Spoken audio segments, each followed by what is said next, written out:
Look, let's say you're socially anxious. Okay, so what happens when you're socially anxious? You go to a party, your heart's beating. Why? The party is a monster. Why? Because it's judging you. And it's judging you, it's putting you low down the dominance hierarchy, because that's what a negative judgment is.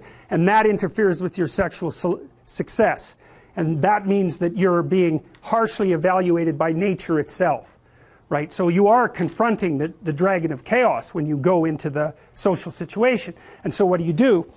You're like this, right? You hunch over, and that's low dominance. I'm no threat. It's like, well, that's not going to get you very far. You know, but that's a logical thing to do in the face of a tyrant.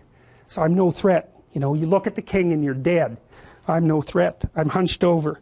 And then what's happening internally? What are people thinking about me? What are people thinking about me? Am I looking stupid? Am I looking foolish? Geez, I'm awkward. I hate being here. Man, I'm sweating too much. It's all internalized, right? It's all self-focused.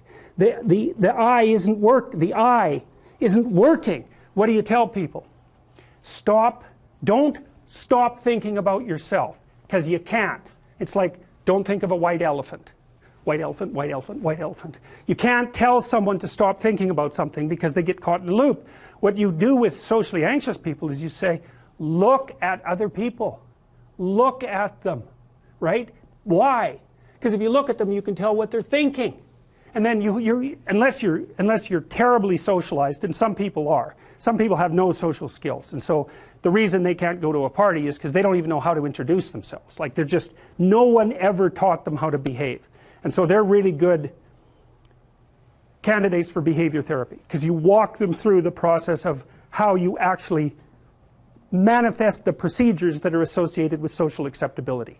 But most people aren't like that. They have the ability. So if they're really introverted and high in neuroticism, they can usually talk quite well to someone one-on-one. Why? Because they look at them. Well, if I look at you, it's another thing to do if you're ever speaking to a group of people. Never speak to the group of people.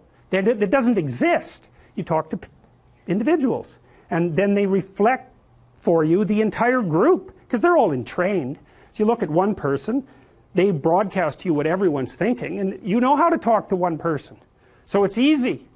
So as soon as you focus on the person, not you, you push your attention outward. Use your eye. You push your attention outward, and you start watching. Well, then all your automatic mechanisms kick in, and you stop being awkward. Because if we're talking, and I'm looking here, I don't know what you're going to do next, and I'm going to put disjunctions into they're like bad chords in the melody of our conversation. And the reason is I'm not paying attention.